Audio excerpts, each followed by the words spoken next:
ورحمة الله وبركاته. إن الحمد لله نحمده ونستعينه ونستغفره ونعوذ بالله من شرور أنفسنا ومن سيئات أعمالنا. من يهده الله فلا مضل له ومن يضلل فلا هادي له. ونشهد أن لا إله إلا الله وأشهد أن محمدا عبده ورسوله. أما بعد، قال الله سبحانه وتعالى: اتقوا الله حق تقاته ولا تموتن إلا وأنتم مسلمون. يا أيها الناس اتقوا ربكم الذي خلقكم من نفس واحدة وخلق منها زوجها وبث منهما رجالا كثيرا ونساء واتقوا الله الذي تساءلون به والأرحام إن الله كان عليكم رقيبا. قال نبينا صلى الله عليه وسلم: إن أصدق الحديث كتاب الله وأحسن الهدي هدي محمد صلى الله عليه وسلم وشر الأمور محدثاتها وكل محدثة بدعة وكل بدعة ضلالة وكل ضلالة في النار. புகழ்ச்சி அனைத்தும் நம்மையெல்லாம் படைத்த ஏக இறைவனாகிய அல்லாஹுவுக்கு மட்டுமே உண்டாகட்டுமாக. அவனது சாந்தியும் சமாதானமும் நமக்கெல்லாம் வழிகாட்டியாக வந்த நம்முடைய தலைவர் நபிகள் நாயகம் ஸல்லல்லாஹு அலைஹி வஸல்லம் அவர்களின் மீதும், அவர்களுடைய குடும்பத்தார்கள், அவர்களின் சொல் செயல் அங்கீகாரங்களை பின்பற்றி வாழ்ந்த சஹாபாக்கள், சஹாபிய பெண்மணிகள், நல்லோர்கள் நம் அனைவரின் மீதும் என்றென்றும் நின்று நிலவட்டுமாக. வார்த்தைகளில் சிறந்தது அல்லாஹ்வுடைய வார்த்தை என்றும், வழிகாட்டுதல்களில் சிறந்தது நாமெல்லாம் பின்பற்றத்தக்கது நபிகள் நாயகம் ஸல்லல்லாஹு அலைஹி வஸல்லம் அவர்களுடைய வழிகாட்டுதல் என்றும், காரியங்களில் மிக மிக கெட்டது, மோசமானது மார்க்கத்தில் நபிகளார் காட்டித் தராத புதுமைகளை உண்டாக்குவது. ஒவ்வொரு புதுமையாக உண்டாக்கப்பட்ட காரியங்களும் வழிகேடுகள் அனைத்தும் நம்மை நரகத்தில் கொண்டு போய் சேர்க்கும் என்று நபிகள் நாயகம் ஸல்லல்லாஹு அலைஹி வஸல்லம் அவர்கள் தங்களுடைய உரைகளில் நினைவுறுத்தியதை இன்றைய தினம் உங்களுக்கும் எனக்கும் நினைவுறுத்தவனாக எடுத்த ஜும்மா உரையை ஆரம்பம் செய்கிறேன். பேரன்பிற்கினிய சகோதர சகோதரிகளே, அல்லாஹ்வுடைய மாபெரும் கிருபையினால் இந்த உலகத்தில் நாம் எல்லாம் முஸ்லிம்களாக வாழ்ந்து கொண்டிருக்கிறோம். இந்த உலகத்தில் நாம் வாழக்கூடிய இன்றைய தினமாக இருந்தாலும் சரி, இதற்கு முன்னால் எத்தனையோ நாட்கள் இந்த உலகம் வாழ்ந்திருக்கிறது, எத்தனை நாட்கள் இருந்தாலும் சரி, இன்னும் எவ்வளவோ மனிதர்கள் வர செல்ல இருக்கிறார்கள். எவ்வளவு காலம் இந்த உலகத்தில் மனிதர்கள் வந்து சென்றாலும் எல்லாருக்குமாக இல்லாமல் நம்மை தேர்ந்தெடுத்து இந்த இஸ்லாத்தை அல்லாஹ் கொடுத்திருக்கிறார் என்று சொன்னால் அல்லாஹ்விற்கு அதிகம் அதிகம் நன்றி செலுத்த கடமைப்பட்டு இருக்கிறோம். உலகத்துல அறிவில் நாங்கள் எல்லாம் சிறந்தவர்கள் என்று சொல்லிக் கொள்ளக்கூடிய எத்தனை பேர் இருக்கிறாங்க. நிறத்தால் நாங்கள் எல்லாம் உயர்ந்தவர்கள் என்று சொல்லிக் கொள்ளக்கூடிய எத்தனை பேர் இருக்கிறாங்க. பேசுகின்ற மொழியால் நாங்கள் எல்லாம் உயர்ந்தவர்கள் என்று சொல்லிக் கொள்ளக்கூடிய மக்கள் எல்லாம் இருக்கிறார்கள். எத்தனை பேர் தங்களை சிறந்தவர்கள் என்று சொன்னாலும் அவங்களுக்கு இல்லாம இந்த உலகத்தில் அங்க இங்க தேடி தேடி தேடி நமக்கு இந்த இஸ்லாத்தை அல்லாஹ் கொடுத்திருக்கிறான் என்று சொன்னால் அல்லாஹுவால் அதிகம் அதிகம் அருள் செய்யப்பட்டவர்கள் நாம். இதை முதல் சிந்தனையாக பேசுகிற எனக்கும் நம் அனைவருக்கும் சொல்லிக்கொண்டு இந்த ஜும்மாவுடைய தலைப்பிற்குள் நான் செல்கிறேன். பேரன்பிற்கினிய சகோதர சகோதரிகளே, இந்த உலகத்தில் அல்லாஹ் ரப்பல் ஆலமீன் நம்மை ஒரு முஸ்லிமாக படைத்தது மட்டுமல்லாமல் ஒரு முஸ்லிமாக நம்முடைய வாழ்க்கையை எப்படி வாழ வேண்டும் என்கிற முறையை நமக்கு சொல்லி இருக்கிறான். நீங்க முஸ்லீம் ஆயிட்டீங்க, இஷ்டம் போல வாழுங்க அப்படி எல்லாம் சொல்லல. அல்லாஹ் நம்ம முஸ்லீம் ஆக்கி ஒரு முஸ்லீமா நம்ம எப்படி வாழணுங்கிற வழிமுறையை நமக்கு சொல்லி இருக்கிறான். அப்படி வாழும் போது மட்டும்தான் நம்ம ஒரு முஸ்லீமாக அல்லாஹ்வால் கருதப்படுவோம். என் பேரு முகமது, ஏனே நீங்க முஸ்லீம்னு சொல்றீங்க. உலகத்துல எல்லாருமே முஸ்லீம்னு சொல்லுவாங்க. ஆனால் ஒரு முஸ்லீம் எப்படி வாழ வேண்டும் என்று அல்லாஹ் சொல்லி இருக்கிறானோ அப்படி நான் வாழ்ந்தால் மட்டும்தான் அல்லாஹ்வுடைய பார்வையில் நான் முஸ்லீமாக இருக்க முடியும்.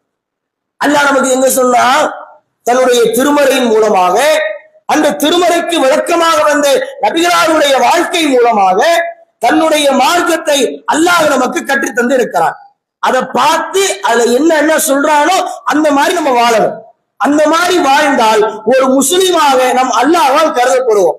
இந்த வகையில ஏராளமான அறிவுரைகளை அல்லாஹ் ரப்பல் ஆலமீன் நமக்கு வழங்கியிருக்கிறார். திருமறை குர்ஆனிலும் நபிகளாருடைய வாழ்க்கையிலும் நாம் எடுத்து பார்த்தோம் என்று சொன்னால் பல அறிவுரைகளை, பல வழிகாட்டுதல்களை, ஒரு முஸ்லிம் இப்படித்தான் வாழ வேண்டும் என்கிற வழிமுறையை அல்லாஹ் நமக்கு சொல்லி இருக்கிறான். சில விஷயங்களை நீங்கள் செய்யுங்கள் என்று நமக்கு அல்லாஹ் கட்டளையிடுகிறான். சில விஷயங்களை நீங்க செய்யாதீங்க என்று அல்லாஹ் நமக்கு சொல்லுகிறான். சில விஷயங்களை அல்லாஹ் நமக்கு ஆர்வப்படுத்துகிறான். இப்படி பல்வேறு அறிவுரைகளை அல்லாஹ் நமக்கு திருமறை குர்ஆனிலே வழங்கி இருக்கிறான். அதிலே அமைந்த ஒரு வசனத்தை வைத்து இந்த தினம் நாம் பார்க்க இருக்கிறோம். அல்லாஹ் தன்னுடைய திருமறையிலே சொல்லுகிறான், வலி குல்லி விஜயத்து ஹுவமு வல்லிஹா. இந்த உலகத்தில் வாழக்கூடிய மனிதர்கள் யாராக இருந்தாலும் சரி, முஸ்லிம்கள், முஸ்லிம் அல்லாதவர்கள், எந்த ஒரு மனிதராக இருந்தாலும் ஒவ்வொருவருக்கும் முன்னோக்கக்கூடிய திசை உள்ளது. ஒரு பாதையை நோக்கி அவங்க போவாங்க. இது எதார்த்தம். சில நபர்களுக்கு பணம் தான் தன்னுடைய வாழ்க்கையில பிரதானமாக இருக்கும், அதை முன்னோக்கி அவர் போவார், அந்த திசையை நோக்கி போவார். சில நபர்களுக்கு தன்னுடைய வாழ்க்கையில் உறவினர்களோடு அரவணைத்து வாழ்வதுதான் பிரதானமாக இருக்கும், அதை மையப்படுத்தி வாழ்க்கையை நடத்துவார். இந்த மாதிரி ஒவ்வொருத்தவருக்கும் ஒரு திசை இருக்கு. முஸ்லிம்களாக இருக்கக்கூடிய நாம் எந்த திசையில் செல்ல வேண்டும் என்று அல்லாஹ் நமக்கு வழிகாட்டுகிறான். அந்த வசனத்தை அல்லாஹ் என்ன சொல்றான் தெரியுமா? ஒலி குள்ளி விஜயத்து உவமு வல்லிஹா.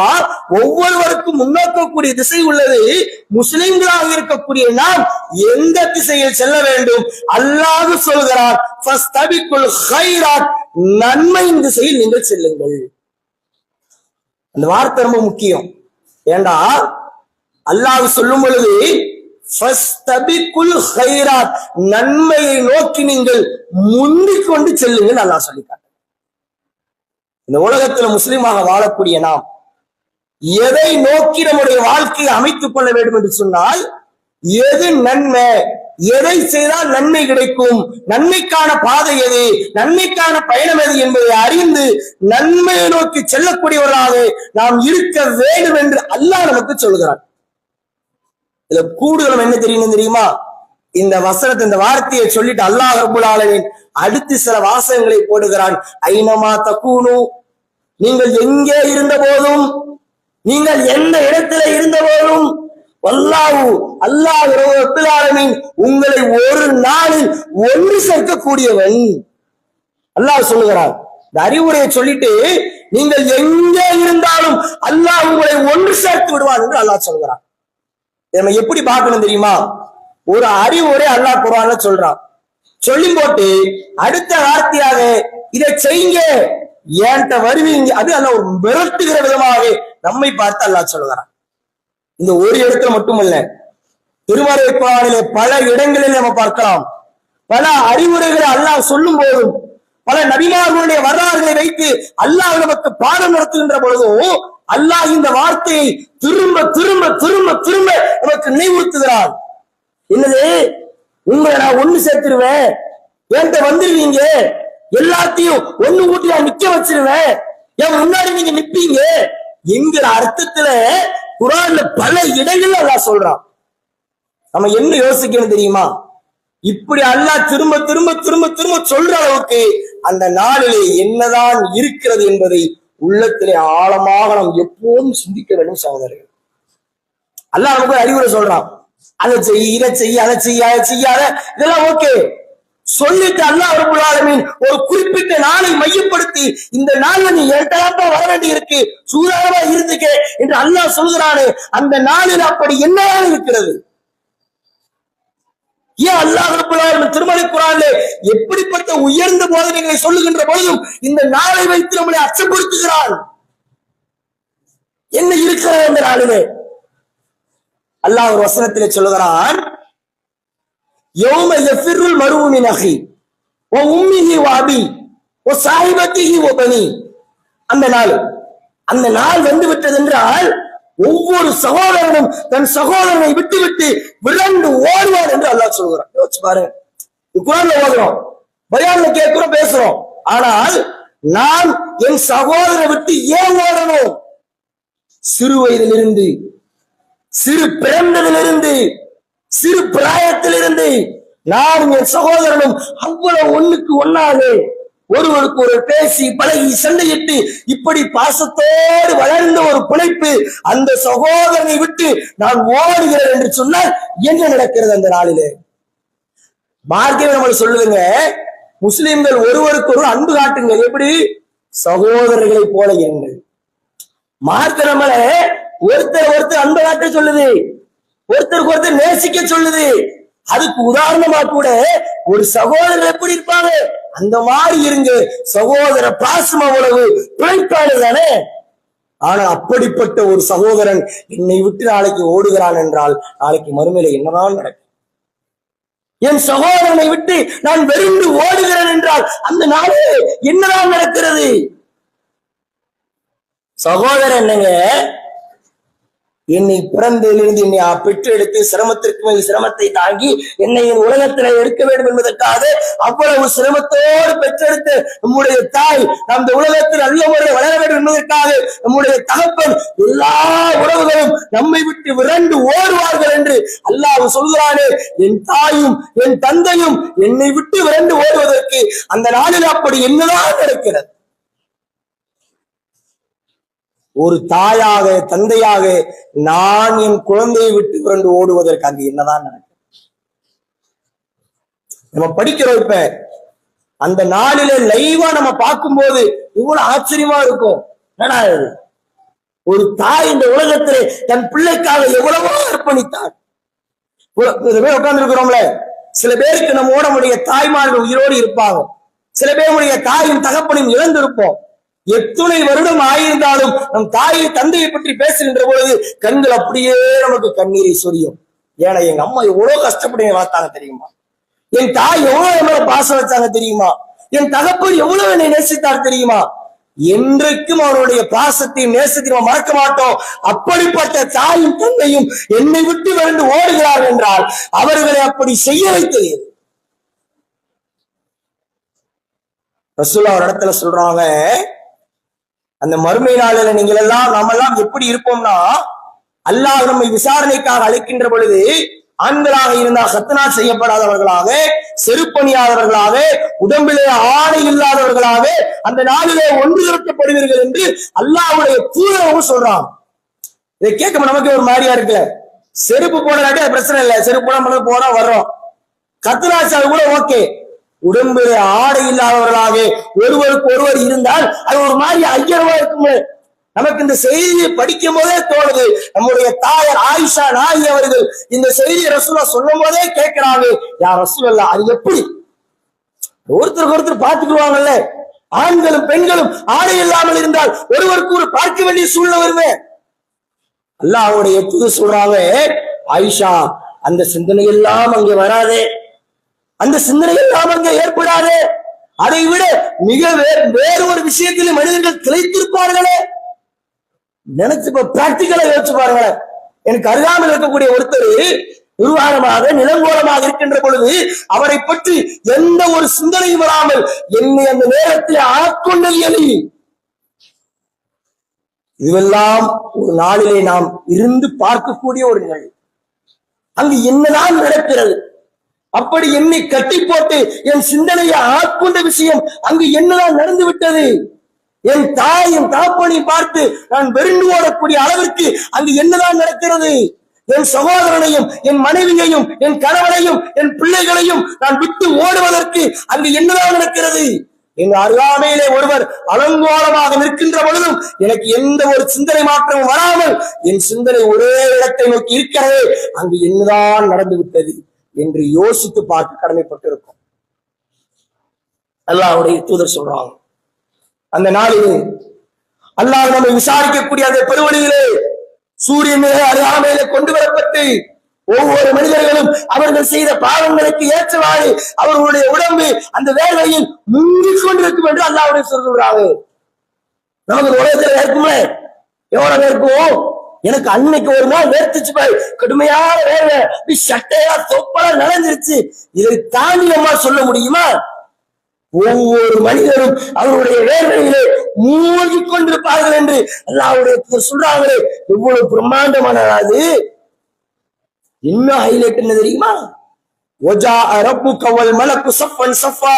மலக்குகள் எல்லாம் அணி அணியாக சப்பு சப்பாக நிற்கக்கூடிய அந்த நாளிலே முதலாக பிரம்மாண்டமான தோற்றத்தை உடைய மலக்குகளை நாம் பார்க்கிறோமே, அது எவ்வளவு பிரம்மாண்டம்!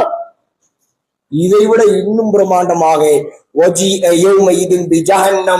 நரகம் அந்த நாளிலே மலக்குகளால் சங்கிலிகளால் இணைக்கப்பட்டு இழுத்து வரப்படும் என்று அல்லாஹ் சொல்றார்.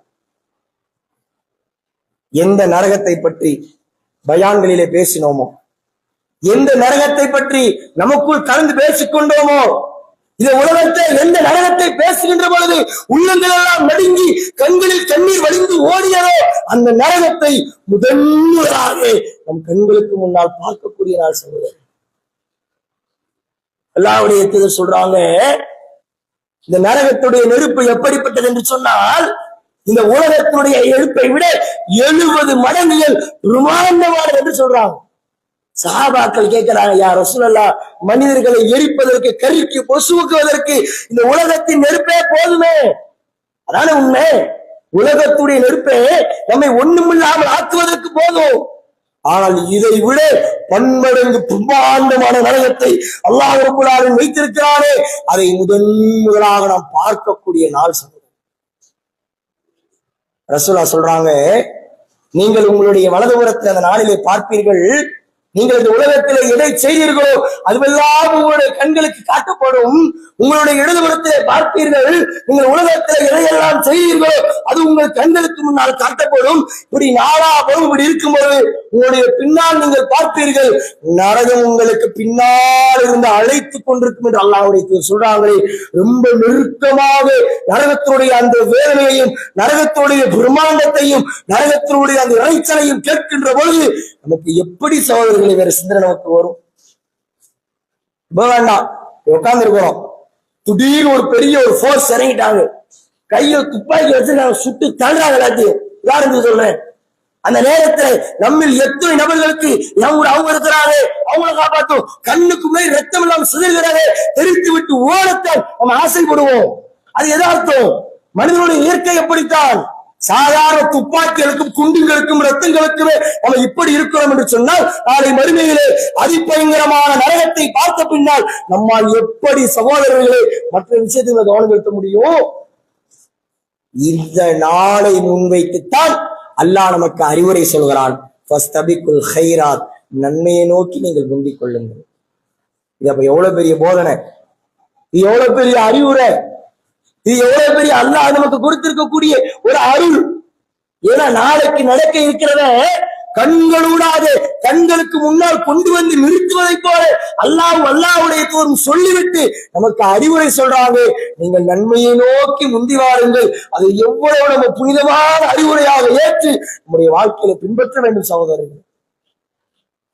இன்னைக்கு ஒரு நன்மை என்று வந்துவிட்டால் நம்முடைய உள்ளத்தில் எப்படி எல்லாம் சிந்தனை வருகிறது. இந்த நன்மை தானே, இதுதானே.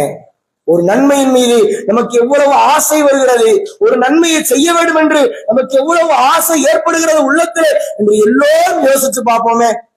ஏதோ ஒரு நன்மை, ஒரு தர்மமா இருக்கட்டும், ஒரு பயான் நிகழ்ச்சியா இருக்கட்டும், அல்லது ஏதோ ஒரு நன்மை, ரோட்ல இருக்கிற கள்ள தூக்கி தூர போனதா இருக்கட்டும், ஒரு நன்மை என்று ஒன்று வந்து விட்டால் அதை பற்றி என்னுடைய உள்ளத்துல என்ன சிந்தனை எழுகிறது?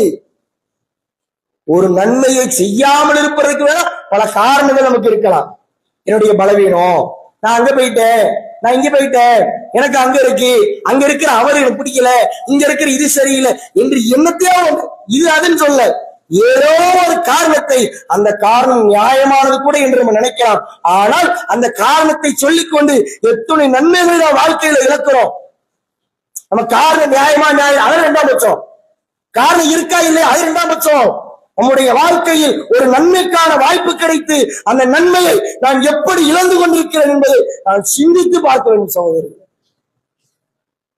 நமக்கெல்லாம் வழிகாட்டியாக வந்து நம் உயிரை விட மேலான அல்லாஹ்வுடைய தூதரவர்கள் நம்முடைய வாழ்க்கையில எப்படி இருந்தார்கள் என்று தெரியுமா?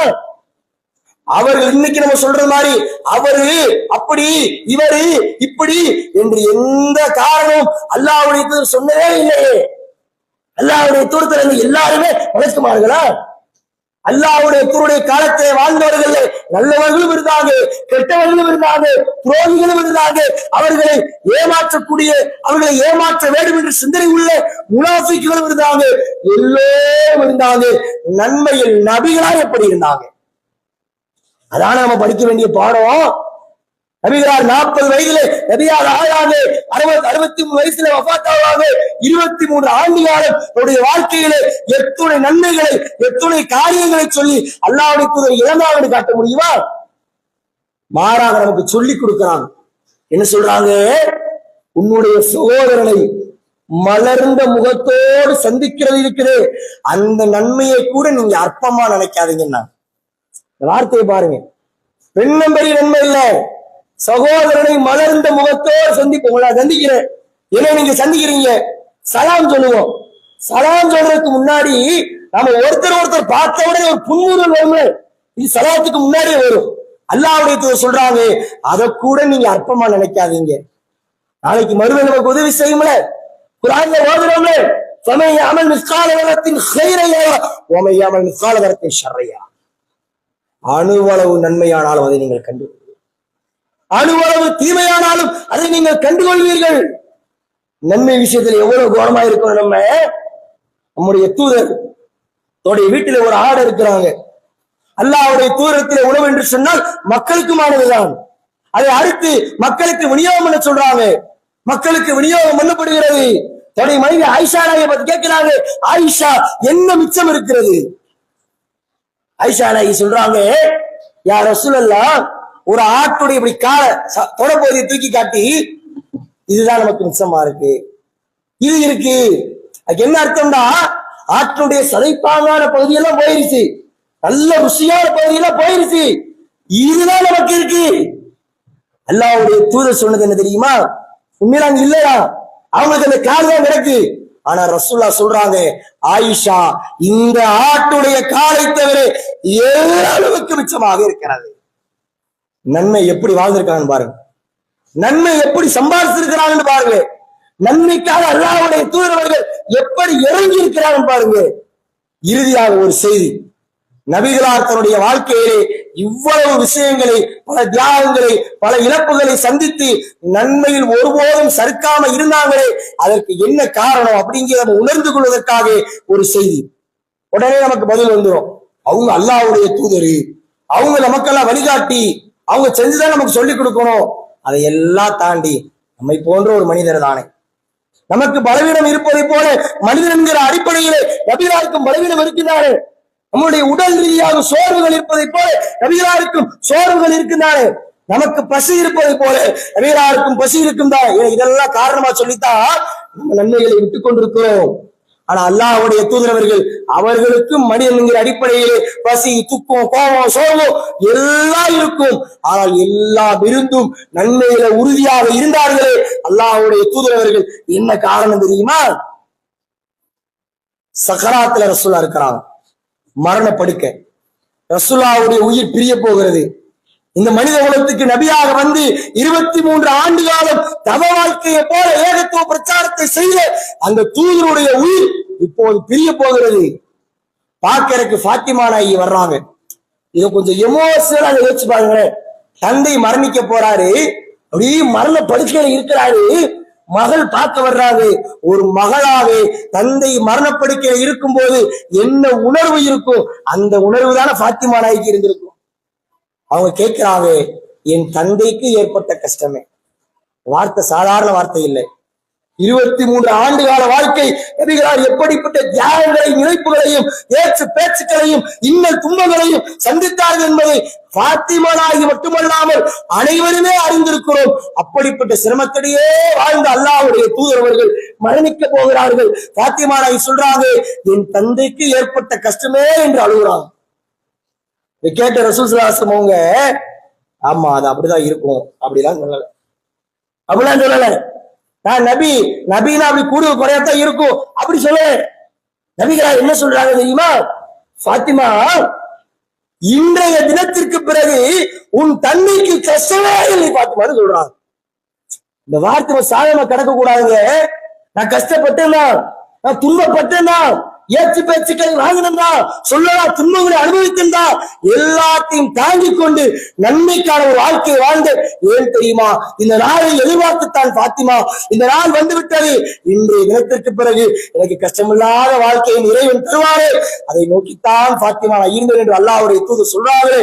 அப்படிப்பட்ட தூதரை பின்பற்றக்கூடிய நாம நம்முடைய வாழ்க்கையிலே இந்த நன்மையான காரியங்களுக்கு எப்படி முக்கியத்துவம் கொடுக்க வேண்டும் என்பதை நாம் உணர்ந்து கொள்ள வேண்டும். சகோதரர்களே, அல்லாஹ் ரப்பல் ஆலமீன் நன்மை என்று நமக்கு சொல்லி, உனக்கு வருதுப்பா இன்னைக்கு இத்தனை மணிக்கு இது உனக்கு நன்மை வாய்ப்பு செஞ்சுக்க, இப்படி எல்லாம் அல்லாஹ் சொல்ல போவதில்லை. நம்முடைய வாழ்க்கையில் நாம் வாழக்கூடிய ஒவ்வொரு நிமிடமும் நமக்கு நன்மைக்கான வாய்ப்பு தான். நன்மை செய்வதற்கு வாய்ப்பு இருக்கிறது.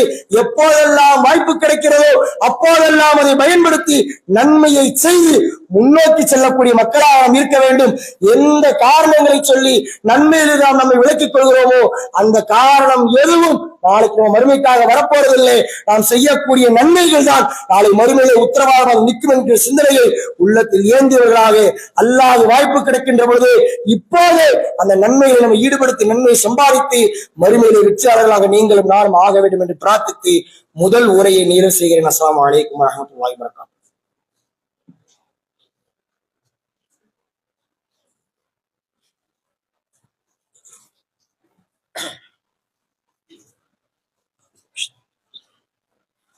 அஸ்ஸலாமு அலைக்கும் வரஹ்மத்துல்லாஹி வபரகாத்துஹு.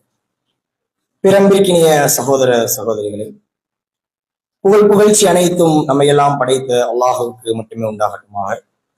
இந்த ஜும்மாவுடைய முதல் உரையை பயன்படுத்தி இந்த உலகத்தில் ஒரு முஸ்லிம்களாக வாழக்கூடிய நாம் நம்முடைய வாழ்க்கையில் எப்படிப்பட்ட சூழல் வந்தாலும், எப்படிப்பட்ட நிலைமையில் நாம் இருந்தாலும், எது நன்மை என்பதை அறிந்து நாம் வாழ வேண்டும்.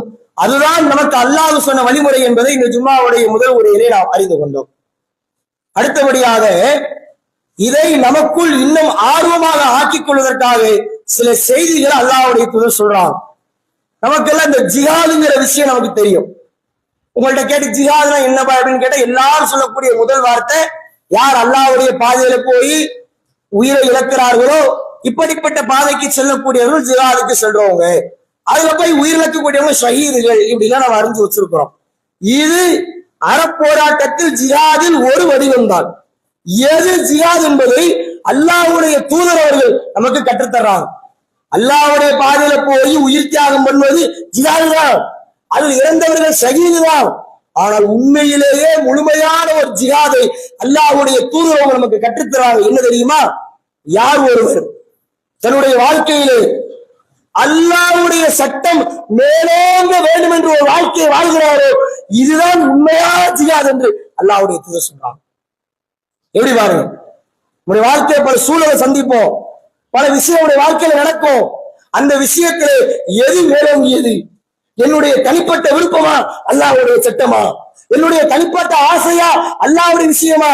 ஒரு நன்மையை நான் செய்யாமல் விடுகிறேன், ஏன் செய்யாமல் விடுகிறேன்? என்னுடைய ஆசை, என்னுடைய விருப்பம், என்னுடைய பலவீனம் இதுவா? இல்லை, அந்த நன்மையை நான் செய்தேன், அல்லாஹ் செய்ய சொல்கிறான் என்கிற அந்த சட்டம் மேலோங்கி இருக்கிறதா? இதைத்தான் நம்ம பார்க்கிறோம். நம்முடைய குடும்பத்துல ஒரு திருமணம் நடக்கிறது. இந்த திருமணம் என்கிற நிகழ்வுல ஜெயிக்கக்கூடியது எது? என்னுடைய ஆசையா? என்னுடைய குடும்பங்கள் எல்லாம் மறந்து கலந்து கொள்ள வேண்டும் என்கிற அந்த விருப்பமா? அல்லது என்னுடைய மன விருப்பமா? அல்லாஹ்வுடைய சட்டமா? இப்படி வாழ்கிறானே ஒருவன், இதுதான் முழுமையான ஜிஹாத் என்று அல்லாஹ்வுடைய தூதர் சொல்றாங்க. எல்லாமே அப்படிதான். உதாரணத்திற்கு ஒரு சின்னஞ்சிற விஷயமாக இருந்தாலும் சரி, சாப்பிடுகிற விஷயம். ஒரு நாள் சாப்பிடுறேன், இந்த சாப்பாட்டை எப்படி சாப்பிட வேண்டும் என்று மார்க்கம் நமக்கு சொல்லுகிறது. இதை நான் எது நாகரிகம் நினைச்சனோ அப்படி இடது கையில சாப்பிடுறது, நின்றுகிட்டு சாப்பிடுறது, இதை அழகு சிறந்தது என்று நான் செய்கிறேனா? அல்லது அல்லாஹ்வுடைய சட்டம் என்ன, அல்லாஹ் எப்படி சொல்லி இருக்கிறார், அல்லாஹ் கற்றுத்தந்த வழி என்ன, இதை அறிந்து செய்கிறேனா? இப்படி நினைத்து நினைத்து தேர்ந்து தேர்ந்து நாம் செய்ய வேண்டும். சகோதரர்களே, உடைய வாழ்க்கையில் எந்த சூழலாக இருந்தாலும் ஒரே ஒரு சிந்தனை தான், இந்த சூழலில் ஜெயிக்க போவது, இந்த நிலைமையை வெற்றி அடைப் போவது என்னுடைய தனிப்பட்ட விருப்பமா, ஆசாபாசமா, அல்லது பலவீனமா, அல்லாஹ்வுடைய சட்டமா என்கிற சிந்தனை தான் நமக்கு எப்போதும் வர வேண்டும். எல்லாமே நமக்கான வாய்ப்புத்தான். இந்த உலகத்தில் நாம் வாழ்கிற ஒவ்வொரு நிமிடமும் அல்லாஹ் நமக்கு கொடுத்திருக்கக்கூடிய மிகப்பெரிய வாய்ப்புகள். அதை நாம் சரியான முறையில் பயன்படுத்திக் கொள்ள வேண்டும். நான் உங்களுக்கு சலாம் சொல்வது கூட, நான் சலாம் சொல்றேன், எனக்கு நீங்க சலாம் சொல்றீங்க, உங்களுக்கு பிடிக்காத ஆளா நான் இருக்கலாம், உங்களுக்கு மன கஷ்டப்படும்படி நான் நடந்திருக்கலாம், உங்களுக்கு வேண்டப்படாத காரியங்களை நான் செஞ்சிருக்கலாம். அந்த நேரங்களில் உனக்கு அல்லாஹ் ரப்புல் ஆலமீன் என்ன சொல்லுகிறான், நீங்கள் அறிந்தவருக்கும் அறியாதவருக்கும் சலாம் சொல்லுகிற அல்லாஹ்வுடைய தூதர் சொல்றாங்களே, இதுதான் இஸ்லாத்தில் ஆகச்சிறந்த பண்பு. இந்த இடத்திலே என்னுடைய வைராக்கியத்தை விட, என்னுடைய கோபத்தை தாவத்தை விட அல்லாஹ்வுடைய சட்டம் வர வேண்டும். அஸ்ஸலாமு அலைக்கும் வரஹ்மத்துல்லாஹ். இந்த சலாம் என்பது அல்லாஹ்வுடைய நேசத்திற்காக என்று நாம் வாழ்கிறோமே, இந்த வாழ்க்கை தான் ஒரு முழுமையான அறப்பொராளி, முழுமையான அல்லாஹ்வுடைய பாதையில வாழக்கூடிய ஒருவனுடைய வாழ்க்கை. நாம் தோற்றாலும், நாம் வீழ்ந்தாலும், நாம் இறங்கினாலும் உயர்வது அல்லாஹ்வுடைய சட்டம் என்கிற சிந்தனையிலே ஒருபோதும் உறுதிமிக்க ஆளுகளாக நாம் வாழ வேண்டும் என்பதை இறுதியாக சொல்லிக் கொண்டு நிறைவு செய்கிறேன். வாஹிரு தஅவானா அல்ஹம்துலில்லாஹி ரப்பில் ஆலமீன். அஸ்ஸலாமு அலைக்கும் வரஹ்மத்துல்லாஹி வபரகாத்துஹு.